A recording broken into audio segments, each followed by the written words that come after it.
ہر ایک شخص کے بارے میں جنت یا جہنم میں ٹھکانے کا فیصلہ کیا جا چکا ہے۔ آئیے روایت دیکھتے ہیں۔ عن علی رضی اللہ عنہ قال كنا مع النبي صلی اللہ علیہ وسلم فی بقیع الغرقد فی جنازۃ۔ حضرت علی رضی اللہ تعالی عنہ سے روایت ہے کہ انہوں نے فرمایا کہ ہم نبی کریم صلی اللہ علیہ وسلم کے ساتھ ایک جنازے میں بقیع غرقد میں تھے۔ فقال ما منكم من احد الا وقد كتب مقعده من الجنة ومقعده من النار۔ چنانچہ رسول اللہ صلی اللہ علیہ وسلم نے فرمایا، تم میں سے ہر ایک شخص کا جنت یا جہنم مقدر کیا جا چکا ہے۔ جنت یا جہنم میں کے بارے میں فیصلہ کیا جا چکا ہے۔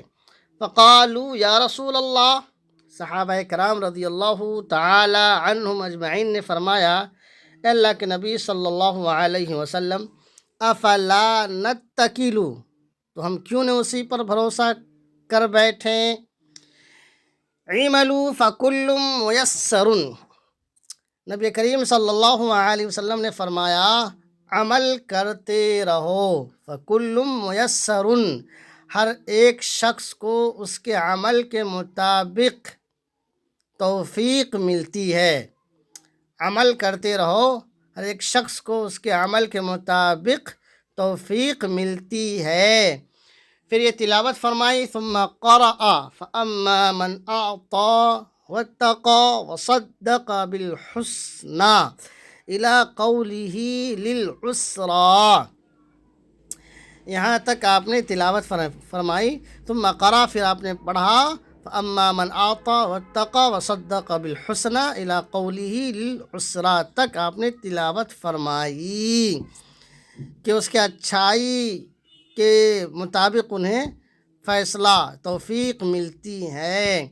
تو یہ تقدیر کی بات ہوئی کہ نبی کریم صلی اللہ علیہ وسلم نے فرمایا کہ ہر ایک شخص کے بارے میں یہ فیصلہ کیا جا چکا ہے کہ وہ جنتی ہے یا جہنمی۔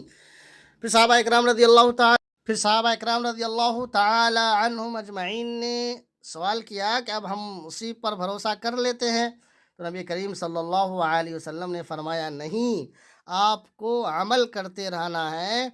آپ جو عمل کریں گے اسی کے مطابق آپ کو توفیق ملے گی۔